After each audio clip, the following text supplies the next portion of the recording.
right, welcome to the Talk to Me PDD podcast. I'm your host, PDD. This is my podcast where I talk about people management, leadership, and productivity. So today is episode 13. Shout out Taylor Swift, 13. We're going to talk about sleep discipline. So combining two really fundamental practices, both for sort of just general health and well being, and also for productivity. Um, a couple good sources to go into more detail are some of the things that have influenced me here. Um, Ariana Huffington's book, The Sleep Revolution, really goes through a lot of helpful things around sleep hygiene and some of the habits and reasons to establish a good sleep practice. I read this book a number of years ago. It's been lost to the ages. I'm not sure exactly where it is, but would definitely recommend checking that out. Her organization Thrive also does some presentations around this. I was fortunate at a work event a number of years ago to see Thrive come in and present and talk about sleep best practices, how that influences us. And it was particularly interesting because it was in a room full of knowledge workers, and some of that was going moving around into different areas based on how much people slept and different sleep habits. So interesting to see how those habits are distributed throughout a different population. So good recommendation if you're sort of wanting some of the science and just basics behind why sleep is important and why particular behaviors around sleep are beneficial or detrimental. Um, I know Andrew Huberman's done a lot of episodes around sleep, or at least a couple where he really deep dives into that. I've caught a bit, and there's parts of that I've found helpful on top of that. So if you like his content, that really deep scientific dive into it, you can check out his stuff on some of the science around sleep as well, and how that can be beneficial or detrimental to us. But one of the things that kind of brought it top of mind recently, or more in terms of productivity and how we can use sleep and discipline around sleep to be part of our productivity practice, was Laura Vanderkam's book Tranquility by Tuesday, and she talks a lot about sleep in terms of using it as a boundary and making it a part of a productivity and planning system. So I thought that was really interesting. I've always seen it valuable sort of for general health, but that was the first time I sort of thought about it as integrating into a productivity practice. So that's one of the things that's brought it top of mind lately.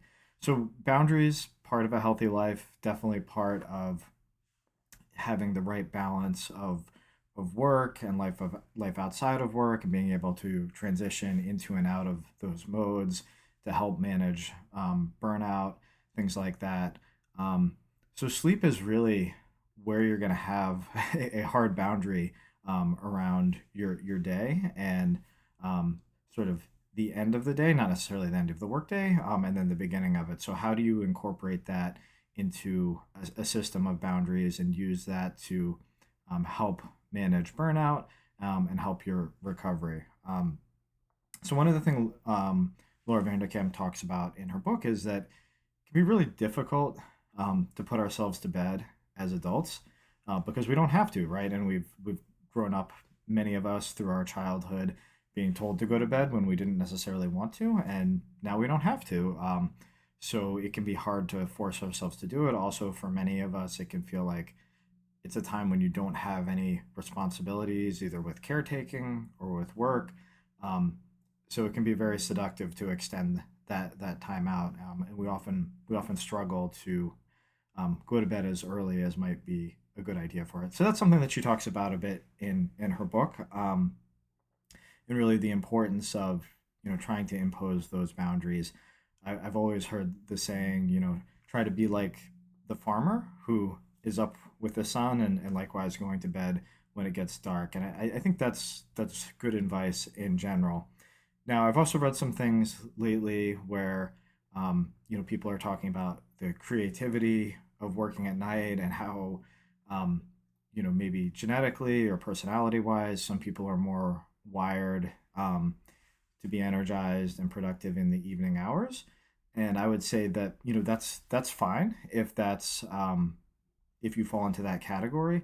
But I would really focus on, is that a productive and valuable use of the time? Because I think for many people it's not. I know, for myself, as things get later and later, I'm probably not going to be that productive. So if you feel like that's when you're productive, you're able to do deep work or other things that are important to you, or creative projects or recovery, things like that, then great, then do that. But obviously, you'll have to incorporate that into your overall recovery if you're going to bed later. For most of us, that'll be mean getting up later. And how does that impact the overall structure of your day and how you're able to um, sort of prepare for your day and get into it and do your work? So it certainly can work for many people. I tend to agree with Laura Vanderkam that the morning is a more productive time. So I tend to bias towards going to bed earlier for myself so I can get up earlier and have some time in the morning for myself, which I'll talk about a little bit as well. Um, so why do we need sleep at a fundamental level? Obviously, of course, we have to rest and things like that. But there's a lot of processes that are going on there, and not just the time that we're asleep, but actually changes in our body and hormonal changes and things like that. One of the areas where I first really saw the value of it when I was doing more sort of strength training, and you do these hard workouts, but you're really not benefiting from it unless you're also doing the recovery side of things. And sleep and quality sleep is a significant part of being able to recover from stressors, so your body can compensate and super compensate and actually get stronger. So you're getting stronger in the recovery, not in the workout itself. And comparably on the mental side of things, there's a lot of things that happen in the brain to cement you know neurological connections that you're building during the day, and those only happen in the sleep period. So if you're not getting quality sleep, you're making it harder to build up a stronger mind and to remember some of the information and to benefit from all of the hard mental training that you're doing during the day. I also, I've talked about a bit in my book, and I think I wrote a bit about it at another point about how to deal with um, difficult decisions or um, stressful things that may have come up with the day or confrontations or things like that. And I really find it beneficial to sleep on those, and especially if it's a hard decision or maybe an ethical decision that you're feeling conflicted about or not sure what to do. Usually, after a night or two of sleep, even though obviously you're not actively thinking about it, at least for myself, I feel like it gives me time to process that sort of for free. So that's another benefit of quality sleep, and having that support decision making and feeling confident when you're not necessarily sure of what choice to make.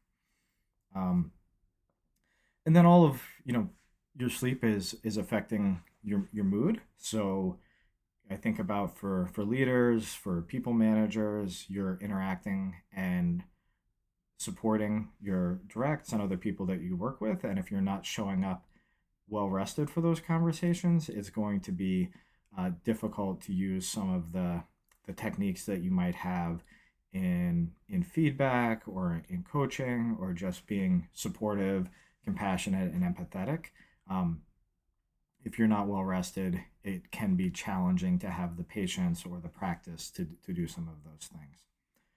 Um, so what are some practical things that you can do? So you can set a bedtime for yourself, which sounds kind of funny to say, but and I think consistency is important here, um, and finding something that'll work for you, and not that you're doing it every night, but that you're doing it most nights. One of the interesting things that was in Tranquility by Tuesday that sort of took me by surprise, and granted, it was a relatively small sample size of data, but looking at people's sleep, and it sort of worked out to be the same total number of hours per month or week or whatever it was, um, but maybe a lot of variability. So people were staying up late a bunch of nights during the week, and then that kind of caught up to them on the weekend. But that wasn't getting the same quality that they would get if they were doing it consistently most nights throughout the week. So the same amount of time may be spent sleeping overall, but the quality is different if you're not being as consistent about it. I think limiting screens before bed is a best practice. That's something that Ariana Huffington talks about in her book as well. Reading is a good thing to do. I feel like you're more able to notice that you're feeling tired and ready for bed when you're reading as opposed to watching a screen. I don't remember her exact words from it, but she was saying if you fall asleep while reading her book, she'll consider that a victory. So you have her endorsement to read before bed.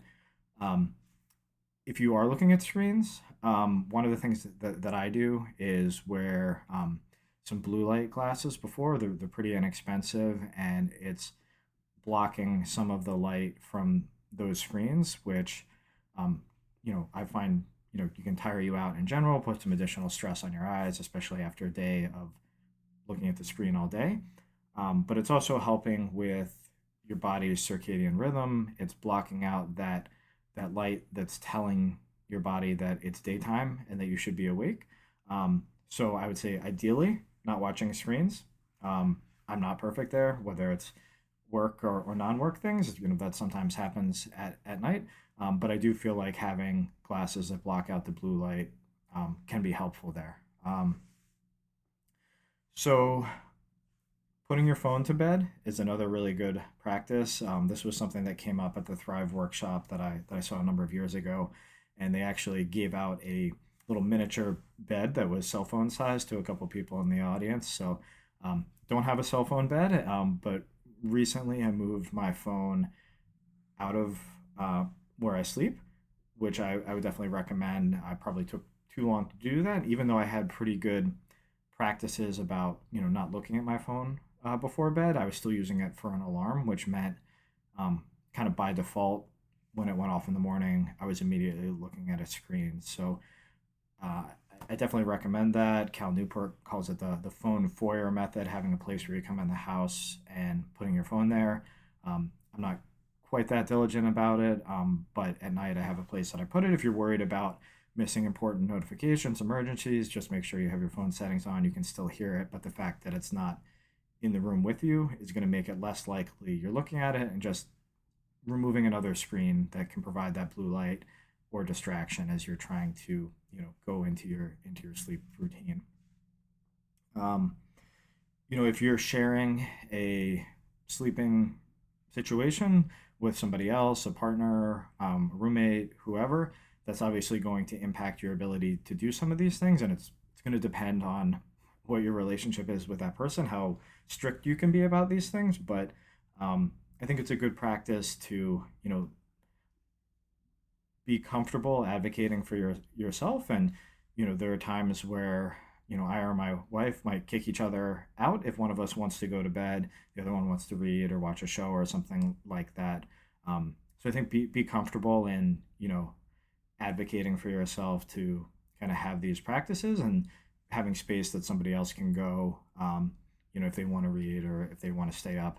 But that's not forcing you to stay up or try to go to sleep when there is a screen on or another distraction, or things like that. Um, I would say invest in your sleep environment if you can.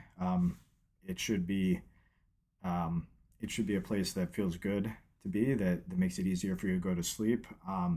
This was something when I got married 14 plus years ago. One of the things we invested in was a really quality mattress. Probably by their manufacturer's date, it's out of life, but still works great. So that was an expensive investment at the time. But you think about the amount of time that you spend sleeping, quality mattress, pillows that work well. Um, I don't know, basic things like that. Not that big of an investment, and can have a really big return on how you feel, and just setting things up in a way that you're you know you're demonstrating self-care and investment in yourself. And that's something that you know every time you're getting into your bed and going to sleep, it's going to remind you that you're invested in your health and in your well-being, which I think is helps have kind of a positive boost on your mental health on top of the physical aspects of it. Um, make it dark. We talked about the blue light thing. Um, I didn't really notice kind of light as much until I started getting a little bit more into this. But as you do it, as you start sort of, if you have blackout curtains, if you're, um, closing doors, getting light sources blocked out, um, it definitely helps, I think, with the sleep quality. But then I'll start noticing other things. So, the lots of electronics that have little LEDs, indicator lights, fire alarm in the room, things like that. I start noticing those more the darker I get and the more comfortable I get sleeping in darker rooms. So you can take, just like a little bit of electrical tape or something and tape it over the LEDs. If you have a TV in the room, it may have an LED on there even when it's turned off. So you can cover those things, and I do feel like that makes a difference. It's something that I'm not too you know um, concerned about when I'm sleeping outside, like in a hotel or something. But I do think about it, and if there's an easy opportunity just to turn a bright alarm clock over or something like that, I'll do that. And I do feel like it makes a difference having more total darkness in the room. Um, Going to bed. Um, Try not to have, for me, a lot of food in my system beforehand, a couple hours fasted before going to bed. I think that's helpful and sort of a general best practice. Um, I do find that if there's, hard exercise right before I'm trying to go to sleep, I often do struggle to go to sleep as quickly as I would otherwise. I think that's maybe something that is just kind of a routine. When I was younger, I used to work out more in the later evenings, and I didn't really find any effects of that. But now that I generally don't, when I do, I notice it more. So I don't know if it's just being older, having other things going on, or just being out of that routine. But that's something that I notice with my own sleep is that if I've done, really strenuous exercise, even if it's maybe 2 hours before, um, I'll sometimes have a harder time winding down and going to sleep. Um, I think obviously focusing on, the basics, the fundamental practices is where you want to start. Um, there are obviously kind of medicines or supplements that you can take that can help with sleep, and there's a whole varying degree of that. Not a doctor, not putting out recommendations there. A number of years ago, I started taking just like a zinc and magnesium, kind of very simple vitamin supplement, and I found that that helps with my, being able to go to sleep quickly and quality of sleep. But it's not enough that I feel like it's habit forming. If I travel, I don't bring it with me. It's not really a big deal. So if there's, you have individual challenges beyond that, then, certainly investigate if there's a, more powerful solution that's right for you. But I would say try and do as many of the fundamental practices first, and see if that helps and see where that leaves you. Um, you know, Going to bed with alcohol in your system. It was interesting. I saw a documentary on this a number of years ago. I think it was a UK study where they were kind of looking at the kind of nightcap type of phenomenon that would help you sleep well. And what they found is that maybe it helps you fall asleep quickly, but ultimately leads to less restful sleep throughout the evening. So obviously something to think about, that if that's something that you're doing routinely, it's going to be hard to get as consistent quality sleep as you would otherwise. Um, so then, you're doing all this work trying to get good sleep hygiene, and it is some work, and that's why I'm calling it discipline. So how do you sort of pay yourself back with a reward in the morning? So that's one of the things that I really like, is having some time to myself in the morning, and that if I've done all my due diligence, gone to bed early, have a good night of sleep, I can get up early and I can have some time where I can do the things that I want to do. For me, it's getting up, spending some time with my dog, doing some reading, having some coffee, just kind of relaxing on my own, and I can do that, and I'm not tired for the day because I've had good discipline about going to bed early, and I'm looking forward to that. Genuinely looking forward to getting up. It makes it easier, to get up when your alarm goes off if there's something that's beneficial for you. I know there's been some different, guidance and recommendations on, having coffee in the morning, how soon to do that. I've tried, taking some times where I wait a little bit to do it. Um, maybe I'm too coffee addicted, but that didn't work well for me. So I'll take that as an imperfect practice, but that's definitely something that I like to start my day with. Um, One of the things that I thought was really interesting that I know Huberman talked about on one of his podcasts is this idea of getting sunlight early on in the day to sort of switch your body into awake mode. I think that's a good practice. I find that I notice it more in the winter months. I live somewhere where it gets darker there, so helping with things like seasonal affect disorder, that can certainly be helpful. Um, it's also something that now that I'm aware of it, when I do it, or if I, get outside in the morning, I notice it, and then I think, oh, okay, I'm doing something good for myself. So then I get that sort of positive um, mental response as well, which is helpful and motivating to feel in a good place. Um, you can also supplement with vitamin D. That's another very basic thing. Something that I've done as well, which I think is helpful. I mean, it's obviously these are not massively um, impactful things. If you're supplementing, you're doing all the other things well, but especially if you live in an area where you're not getting as much sunlight in times of the year, then there are a lot of benefits to having some vitamin D in your system. Um, Cool. And then kind of wrapping up here, some people are really into like the wearables and tracking all the data around their sleep and sleep quality and things like that.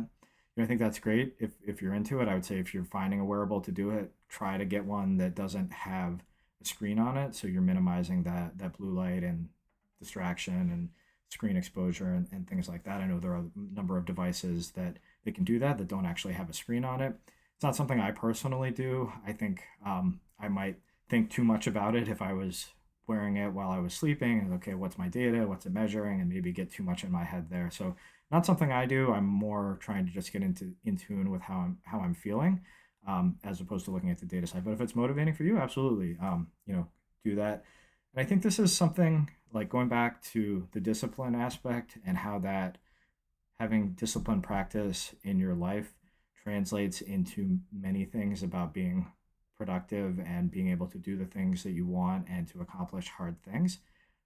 Everybody has to sleep. So you could say, a lot of people talk about discipline in gym, going to the gym, exercise, things like that, reading, whatever that practice is. Those are all, to a certain extent, optional. You have to sleep. You might as well use that to build a discipline practice because it's going to pay you back in your health and your productivity. So hope you enjoyed. Yeah, see you next time on Talk to Me PDD.